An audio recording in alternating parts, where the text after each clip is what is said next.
untuk pertanyaan ibu nih, jar itu apa ya Pak Ustaz ya? Itu kaitan dengan bahasa Arab. Kalau jarun itu dalam bahasa Arab itu ada fiil, ada isim, bekerja. Fiilnya jarra yajurru, menjadikan isim itu berharokat kasrah. Tapi ketika huruf itu bekerja, menjarkan, bahasanya jarun. Jadi dia panjang. Itu dari isim sekarang bekerja. Nah itu maksudnya jarun wa majrur. Jarun itu huruf jar tadi, ba, itu bahasanya huruf ba. Kemudian wa majrur isim selanjutnya itu ismi dan Allah. Itu dia majrur semua, berharokat kasrah sekarang. Isim itu kata benda. Sebentar Ustaz, ini supaya kita tidak terlalu mendalam ke situ. Ini dasarnya benar-benar mau. Oh. Makanya waduh dari tadi. Apa saya ya, mungkin ibu yang lain udah berat. Masya Allah. Alhamdulillah. Berarti ada kekuatan untuk mengangkat kan? Kalau keberatan berarti ada kemampuan. Alhamdulillah. Ya, sebenarnya ini adalah tetapi kalau tidak dimulai, kapan lagi dimulai? Aja. Nanti ada sesi juga bahasa Arab sedikit Ustaz. Iya. Subhanallah, baik bi'idznillah. النحو زين للفتى يكرمه حيث أتى من لم يكن من أهله فحقه أن يسكتا النحو أولى أولا أن يعلم إذ الكلام دونه لا يفهم. Begitulah bahasa Arab. Kata mereka jadi para ahli bahasa Arab. An-nahwu zayyunun lil fata. Ilmu nahwu, cara baca Arab itu adalah perhiasan buat seorang pemuda. Yukrimuhu haitsu ata, akan selalu dihormati di mana aja. Man lam yakun fi aman ahlihi fa haqquhu ayaskuta. Kalau enggak ngerti diem aja. Itulah bahasa Arab. Makanya diem aja. Apa maksudnya? Inilah bahasa Arabnya. An-nahwu awla awalan an yu'lama idzil kalamu dunahu la yufhama. Ilmu nahwu ini adalah yang sangat penting, yang harus diprioritaskan di dalam belajar. Karena bahasa Arab takkan bisa dipahami tanpanya gitu, tanpa nahwu. Jadi inilah ilmu nahwu. Baik, itu. Nah, sekarang ketika ada jar wa majrur, ada huruf jar dan isim yang majrur selanjutnya. Seperti huruf jar itu ada ba, ada kaf, ada min, ada ila dan selanjutnya. Ada huruf qasam ya. Ini ketika ada isim juga mesti maknanya ada yang dihilangin. Secara bahasa Arab maknanya ada yang dihapus. Mungkin fiil, mungkin isim. Kayak tadi, kalau kita mengatakan bismillah, maka segala aktivitas kita, ketika kita aktivitas apa saja dimulai bismillah, itu yang dihapus.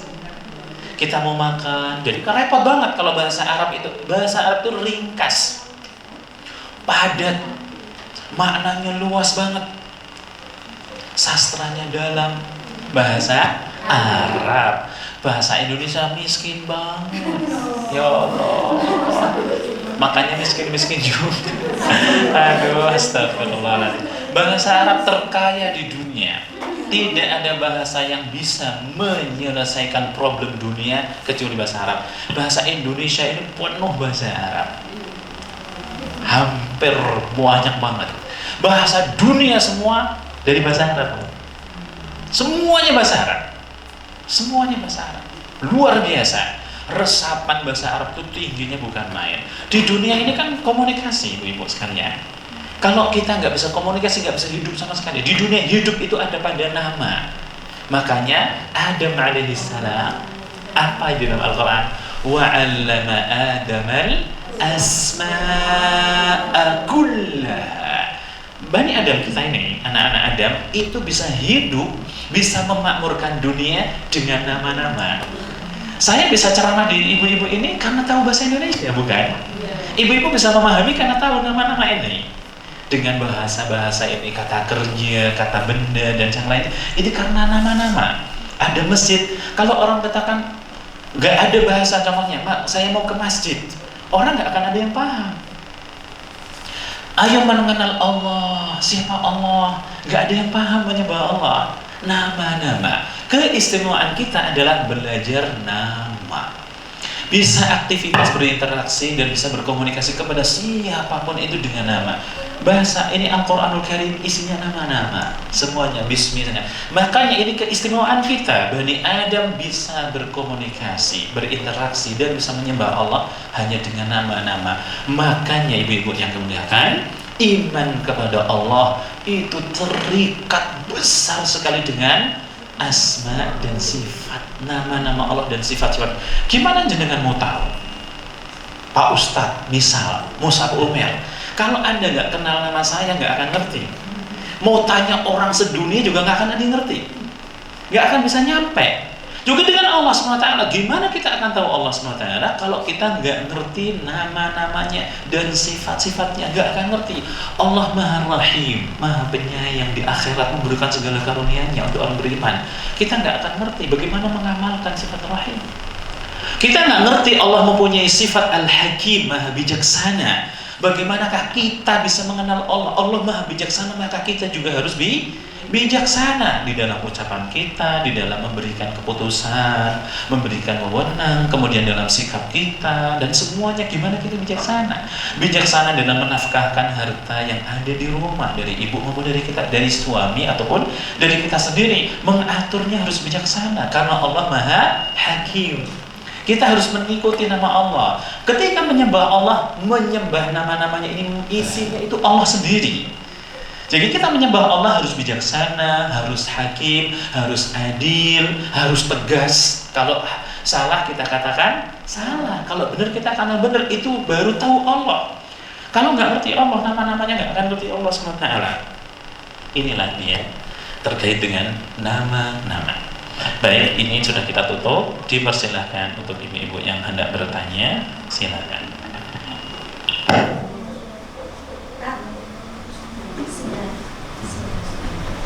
Assalamualaikum warahmatullahi wabarakatuh. Sedikit keluar tema, tapi saya juga nggak bisa menjawab sampai hari ini.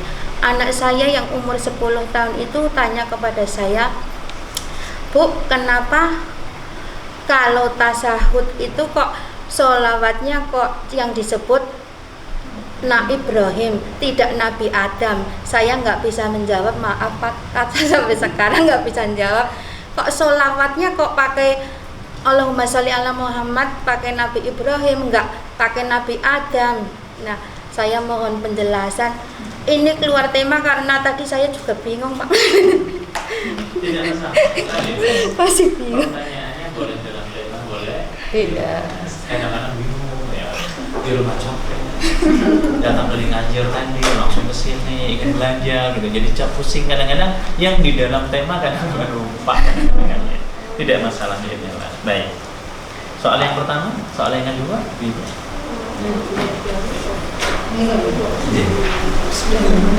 Assalamualaikum warahmatullahi wabarakatuh. Mau bertanya juga ternyata sulit, Ustadz. Yang pertama, yang tadi Ustadz sampaikan tadi itu, hari pertama dan kedua alhamdulillah saya datangnya belakangan karena sekolah dulu. Mudah-mudahan menerjemahkan bahwa jam kerja adalah kerja yang harus saya lakukan di sekolahan gitu. Nah, disitulah saya duduknya di belakang. Alhamdulillah 2 kali tidak mudeng. Jadi mau apa aku juga tidak mudeng, apa ini. Akhirnya kemarin hari ketiga saya duduk depan sendiri. Ternyata tetap tidak mudeng. Karena saya merasa ilmunya terlalu jauh dari yang Ustadz sampaikan. Lah kebetulan tadi Bu Afsah menyampaikan mungkin memang untuk saya dan juga Bu Afsah mungkin saya. Jadi lenglanja itu aduh orang nggak mudeng. Angel Pak. Baca itu juga aku. Oh ya Allah ya Rob. Kalau pelan-pelan bisa, meskipun Ustadz sudah menulisnya sudah sangat pelan, tetapi bagi saya membacanya sudah memakai banget itu yang pertama. Kemudian yang keduanya, di dalam menerjemahkan hidup saya yang alhamdulillah berprofesi sebagai guru, saya juga berusaha untuk menetepi melaksanakan tugas dari waktu maupun perhatian atau apalah yang bisa saya lakukan di sekolahan. Namun qadar Allah sekarang dengan adanya COVID, di mana pemerintah melalui Menteri Pendidikannya itu sering sekali mengutamakan yang penting sehat, maka untuk diri saya berangkatnya juga menjadi agak siang.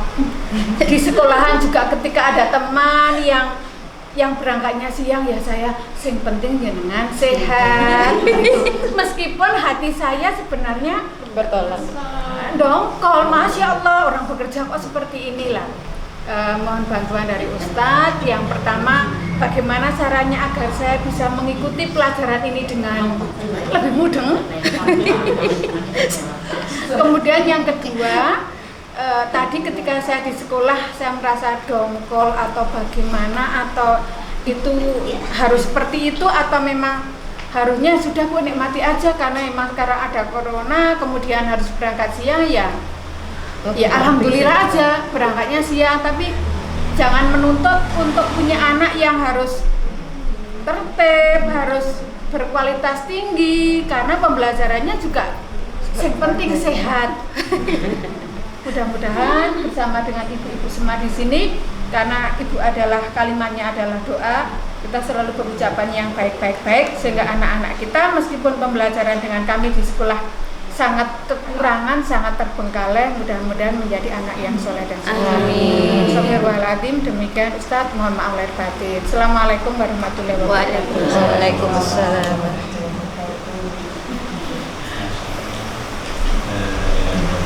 Ada yang lain? Pertanyaannya simpel Ustadz. Saya tertarik sekali tentang huruf-huruf itu, karena sepertinya di dalam huruf Arab itu kompleks, ada dialog, ada sesuatu yang lebih daripada itu. Jadi saya mulai harus baca dari mana, dari buku apa gitu,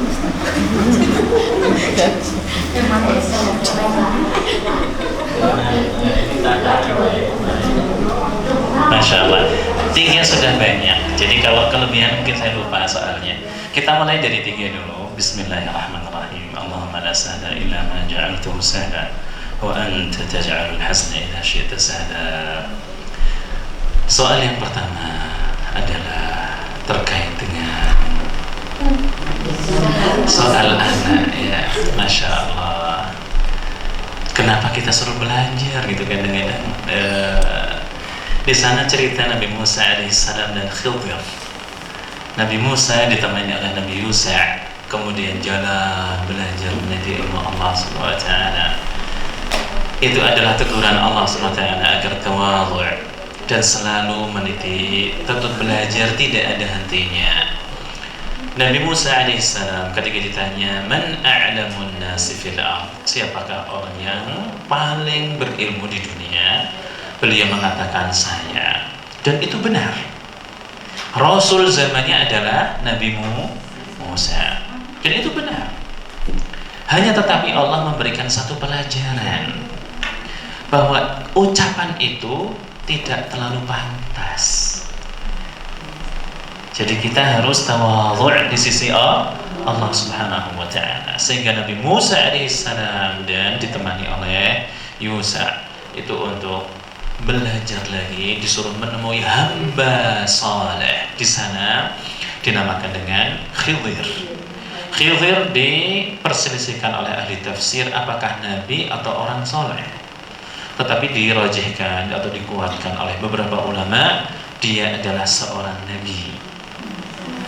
Seorang nabi. Kenapa kok seorang nabi? Ketika cerita ibu membaca di dalam surat Al-Kahfi, itu semuanya itu bentukan wahyu yang tidak mungkin didapatkan dari orang biasa. Membunuh anak itu tidak boleh sama sekali untuk orang biasa, hanya untuk nabi. Membocori perahu, buatan angsa, kecuali nabi. Dia tahu apa akan yang terjadi kalau sama kemudian. Orang soleh nggak ada itu. Nggak ada yang mengetahui gaib kecuali Allah, dan diberikan hanya kepada para rasulnya dan para nabinya. Jadi orang soleh pun nggak ngerti gaib. Sesama manusia tidak boleh mengenal gaib. Mau ustadz cerita masa depan juga dobes Bapak Ibu. Ayat-ayat kiamat kok dikait-kaitkan dengan Raja Salman lah, Raja Selman lah, dobes semua. Dia dusta, tidak ada dalilnya. Kok dikaitkan dengan ABC, dengan fulan-fulan? Ini salah penerapannya. Ini gaib, nggak ada yang tahu. Mau paranormal kayak, para yang pusing-pusing kayak, para orang stres kayak, mau para ustadz, nggak ada yang ngerti gaib. Ya. Nah, Nabi Sulaiman kemudian belajar di sana dengan Nabi Khidir. Belajar beberapa hal, itu teguran saja. Teguran saja di situ. Teguran Allah, bukan menambah ilmu Nabi Sulaiman. Tidak ada tambahan wahyu untuk Nabi Sulaiman, karena wahyu untuk dia sekarang, bukan untuk Nabi Khidir. Dia wahyu harus tunduk kepada wahyunya Nabi Sulaiman, Nabi Musa. Nabi Sulaiman. La ilaha illallah Muhammad Rasulullah. Intinya adalah syariat yang wajib diamalkan oleh umat pada masanya syariat Nabi Musa, bukan Nabi Khidir. Para nabi tidak keluar dari syariat Rasulnya. Nah, ini adalah teguran. Di salah satu tempat Nabi Musa alaihissalam terheran-heran ketika diajak oleh Nabi Khidir untuk bertamu di sebuah kaum penduduk, tapi tidak diterima. Ketika mendapatkan tembok yang sudah doyong, sudah mau ambruk ya, itu kok malah suruh memperbaiki dan membangunnya. Ternyata di balik itu, wa kana abuhuma salihah. Kedua orang tuanya orang saleh. Jadi kalau ingin mendidik anak, mendidik semua, suri tauladan ini yang menjadi dominan. Suri tauladan. Ternyata kita menganalisa sejarah Nabi Muhammad alaihi salatu wassalam. Dalam dakwahnya ternyata suri tauladan. Makanya dinamakan di dalam Al-Quran uswatun hasanah, teladan yang baik. Rasulullah SAW dalam ucapannya teladan, dalam tidurnya teladan, dalam bangunnya teladan, di dalam bermuamalah dengan istri dan keluarganya teladan, menjadi anggota masyarakat teladan, di dalam kerja teladan, di dalam pemimpin teladan, di dalam hakim teladan, di dalam panglima perang teladan, di dalam semuanya Nabi SAW teladan. Ternyata di dalamnya ada hikmah besar, petunjuk Allah, kebajikan yang luar biasa di dalam keteladanan Nabi Muhammad SAW. Inilah pendidikan kita. Ingin anak yang soleh, maka jadi soleh dulu, jangan capek-capek. Pokoknya nak, saya yang harus peras keringat, tak kerja semuanya, pokoknya kamu belajar yang rajin. Dia nggak punya teladan di rumah. Bapaknya nggak pernah baca, ibunya nggak pernah baca, nggak pernah zikir, sholatnya nggak ke masjid. Gimana mau jadi soleh? Mau Anda beri semua nyawa Anda kepada anak juga nggak akan berubah tuh. Karena teladan kita nggak punya. Kalau ingin anak gemar berzikir, maka lisan kita gemar berzikir. Tunjukkan kepada anak-anak kita kalau kita gemar berzikir, bukan ke orang lain. Anak-anak adalah didik kita. Subhanallah, subhanallah. Anak-anak didikin, masya Allah, ya Rabbal Alamin. Subhanallahil, subhanallah bihamdihi, subhanallahil azim. Zikir pagi dan sore anak-anak didekatkan. Kita baca zikir pagi dan sore, teladan untuk anak-anak. Waktu salat, Allahu Akbar, dipanggil dengan nama Allah yang maha besar. Allah adalah Tuhan yang wajib disembah bagi semua makhluknya. Ketika minta waktu, kita serahkan waktu kita kepada Allah. Waktu milik sinten? Ajeng masak terus napa ajeng salat riyen? Ajeng meeting terus atau ajeng salat dulu? Seorang pemimpin perusahaan atau madrasah nek pun adzan tutup dulu sholat dulu waktune mboten nggih jenengan. Nek wis mati assalamualaikum ompun dihisab, nggak akan kembali lagi. Kalau yang sedang jadi pemimpin maka bertakwa kepada Allah. Waktu adzan berhenti dahulu, sholat riyen dilanjutkan, berkah hidupnya. Ini dia. Nah di sini di pertanyaan ibu tadi, masya Allah menggugahkan sebenarnya, itu menggelitik hati sebenarnya, bikin takut sebenarnya. Ya Allah, ya. Anak-anak adalah dambaan Rasulullah SAW. Rasulullah bersabda, tazawwadul walud dan tazawwadul wadud al walud. Nikahilah seorang wanita yang sangat mencintai suaminya dan punya anak banyak. Tapi kadang-kadang pikiran, ya Allah gimana mendidiknya. Intinya adalah ini pertanyaan yang indah dari buah hati. Kenapa kok salawat di tasyahud akhir gitu ya, di tasyahud akhir kok, atau tasyahud awal kok yang disebutkan Nabi Ibrahim dan Nabi Muhammad. Kita mengatakan alam nashrah laka sadrak wa wada'na anka wizrak alladhi wa rafa'na laka dhikrak. Jelas ya? Apa artinya wa rafa'na laka dhikrak? Jelas nih. Wa rafa'na laka dhikrak, dan akan kami angkat namamu wahai Muhammad. Akan diangkat namanya aja dengan doa Allah. Di dalam surat Shaf ya, Allah SWT berkata di sini, wa idh qala Isa ibnu Maryam ya bani Israil inni rasulullah ilaikum musaddiqan lima baina yadayya min at-taurat wa mubashshiran bi rasulin ya'ti min ba'di ismuhu Ahmad. Jadi para nabi-nabi sebelumnya sudah memberikan kabar gembira kepada seluruh umat. Nabi Musa, Nabi Isa semua memberikan kabar gembira tentang Nabi Muhammad. Bahkan Nabi Adam sudah memberikan kabar gembira. Nabi Muhammad, namanya aja Muhammad, gimana akan dicela orang sedangkan namanya Muhammad, orang yang terpuji.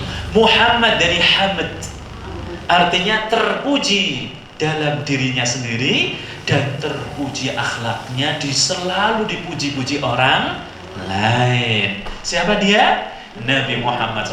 Wa rafa'na laka dzikrak, dan akan kami angkat namamu. Nama akan diangkat. Salah satunya bentuk syukur Allah Subhanahu wa taala dengan tauhidnya Nabi Muhammad alaihi salatu wassalam, mengagungkan Allah, mengesahkan Allah, semuanya diminta untuk umatnya. La ilaha illallah. Semua yang dia miliki, harga dirinya, semuanya diberikan untuk umatnya. Demi mereka ini tunduk hanya kepada Allah. Nabi Muhammad alaihissalam didahulukan dalam tasyahud. Allahumma salli ala Muhammad. Nabi Ibrahim, khalil kedua di dalam sejarah dunia seisinya, yang mempunyai label Khalilullah. Itu di dalam hadis yang sahih, ada Bukhari, bisa ibu-ibu dilihat di kitab Umdatul Ahkam, Bukhari Muslim ada semua. Jikalau aku disuruh untuk mencari khalil, orang yang paling dicintai, niscaya aku akan memilih Abu Bakar, tetapi khalilku adalah Allah. Orang yang paling terkasih adalah Allah. Perjuangan Nabi Muhammad SAW mengorbankan dirinya, nyawanya, hartanya, harga dirinya, semuanya untuk mengisahkan Allah. Nabi Ibrahim juga sama. Bagaimanakah sampai anak suruh nyembelih? Lah sekarang anak nggak bangun subuh aja diam aja, rewel kasih HP, itu tanda sangat payah. Payah bener kita ini sebenarnya, betul-betul payah. Nabi Ibrahim suruh nyembelih, la ilaha illallah, itu wahyu Allah SWT. Tetapi jawaban hamba yang mengisahkan Allah, Nabi Ismail alaihissalam mengatakan, ya abati fa'al ma tu'mar satajiduni insyaallah minas sabirin. La ilaha illallah. Wahai ayahku, kerjakan apa yang telah diperintahkan oleh Allah padamu. Engkau akan mendapatiku insya Allah termasuk orang-orang yang sabar. Sabar ada 3. Sabar menjalankan perintah Allah, sabar meninggalkan larangan Allah, sabar dalam menghadapi ujian-ujian Allah. Ini adalah taat kepada Allah, menjauhi larangan Allah, dan menerima semua takdir Allah. Termuncul di sini, tercipta pada akhlak Nabi Ismail alaihissalam. Sehingga dalam sholat pun yang diabadikan siapa? Rasulullah dan Nabi Ibrahim alaihissalam. Insya Allah jelas ya. Insya Allah. Yang kedua terkait dengan soal ibu, saya juga takut sebenarnya. Jadi bingung juga ini, karena saya datang pun juga la ilaha illallah. Saya kasih 1 mutiara hati, Bu, penyejuk hati, kemudian 1 janji Allah subhanahu wa ta'ala, hadiah terbesar di dalam pelajaran ilmu agama kepada ahlul ilm, para ulama. Tidak ada yang rugi. Ibu datang itu sudah prestasi yang luar biasa, dan itu dari Allah. Janji Allah apa? Di dalam hadis yang sahih Nabi SAW bersabda, "Man salaka tariqan yaltamisu fihi ilman, sahhalallahu lahu bihi tariqan ilal jannah." Barang siapa yang meniti, harus menempuh jalan demi mempelajari ilmu Allah Subhanahu wa taala, niscaya Allah SWT akan memudahkan jalannya menuju surganya. Ya Allah. Ini bukan masalah bisa dan tidak bisanya, jalan saja sudah langsung gampang surganya. Masya Allah ya. Jadi ini adalah penyejuk hati dari siapa? Rasulullah SAW. Jadi tidak perlu aneh-aneh, tidak perlu repot. Saya nggak paham, saya yakin ibu masuk bahasa saya pakai bahasa planet gitu ya. Saya jadi takut ini. Bahasa saya mungkin nggak bisa dipahami gitu ya. Insya Allah dipahami biidznillah. Hanya saja barangkali mengaplikasikan dalam kehidupan kita dari tafsir isti'adzah, kemudian tafsir basmalah, itu yang perlu kita fahami nantinya biidznillah. Saya yakin itu yang diinginkan ibu sebenarnya. Bagaimana memahami isi kandungan dan diamalkan kita sehari-hari. Bayangkan ini 4 majelis ibu-ibu sekalian, baru basmalah. Al-Fatihah butuh banyak majelis kita ini, tetapi insya Allah berlanjut insya Allah. Semoga masih sehat. Yang penting sehat. La ilaha illallah Muhammadur Rasulullah. Baik.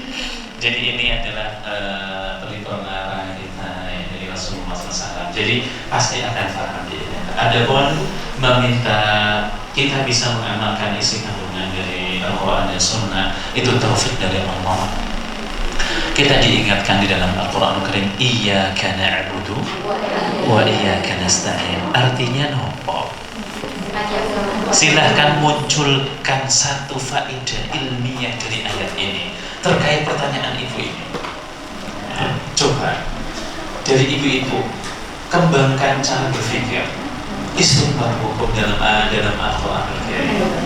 Coba mutiara apa yang bisa kita dapatkan hidayah dari Iyyaka na'budu wa iyyaka nasta'in.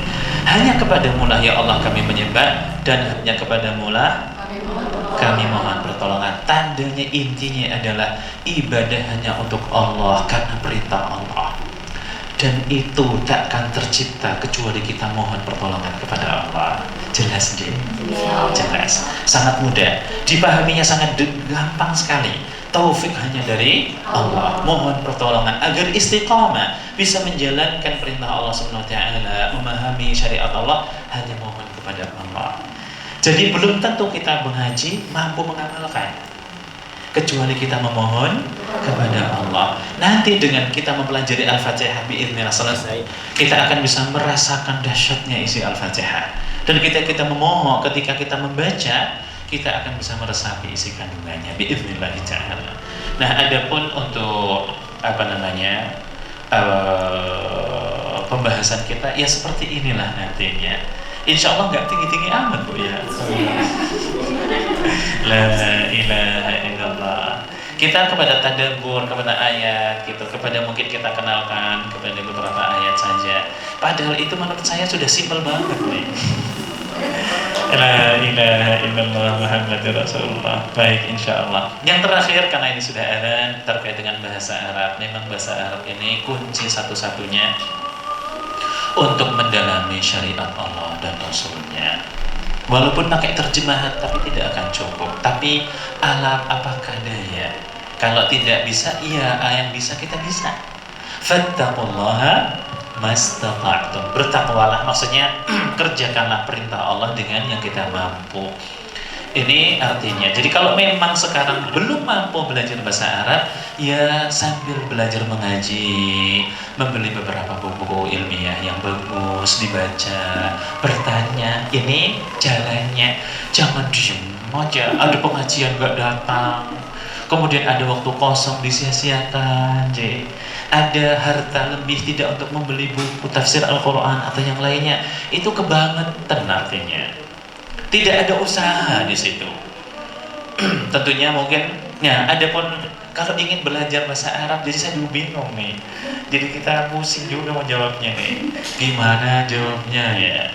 Bahasa Arab ini yang paling inti banget belajar bahasa Arab, satu ilmu nahwu, yang kedua ilmu sarf, yang ketiga ilmu balaghah, yang keempat ilmu qamus, mu'jam, qamus nih, bahasa Indonesianya qamus. Setiap hari hidup dengan qamus. Yang kelima, yang keenam ya. Yang keenam ilmu imla, tadi ilmu tulis, cara menulisnya. Kemudian ada jurusan-jurusan lain, ada ilmu arud, ilmu sastra, sajak di belakang itu ilmu arud namanya. Ada ilmu saut, ilmu suara-suara dari mana, itu banyak banget. Tapi paling inti dalam bahasa Arab, kalau ingin mendalami bahasa Arab, maka 5 ini dipelajari. 5 ini penting banget. Nahwu, sarf, nek sorof manik saya ajeng nuker duit, saya nggak punya duit. Jadi sarf, di Indonesia belajar sorof. Jadi yang ketiga adalah balaghah, yang keempat qamus, yang kelima adalah tulis, cara menulis. Ini harus dipelajari kalau ingin pintar bahasa Arabnya. Bagi pemula, ibu bisa mempelajari nopo nggih? Minimal ya nek bahasa Arabnya nahwu itu jurumiyah, tapi harus pakai guru.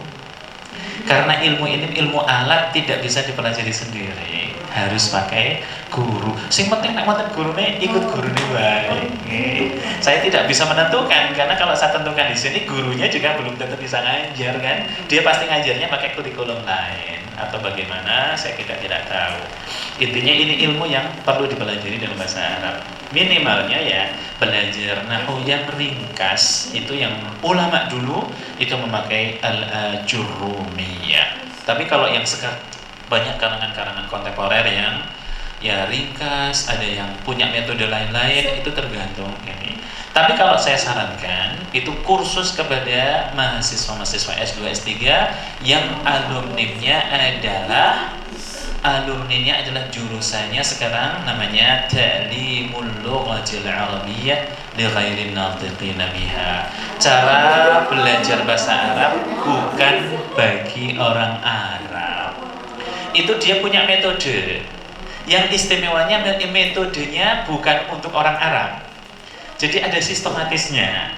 Belajar cara baca, saut, diajarkan cara suara gimana gitu bahasa Arabnya.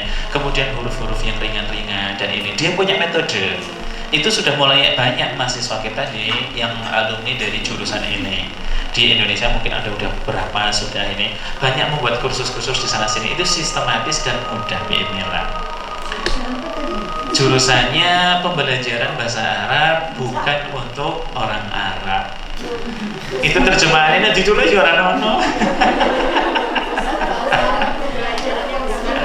Anjir. Nah ini sudah ada ibu-ibu yang kemuliaan. Kita tutup pengajian sore hari ini. Subhanakallahumma wa bihamdika asyhadu an la ilaha illa ant astaghfiruka wa atubu ilaik. Wassalamualaikum warahmatullahi wabarakatuh.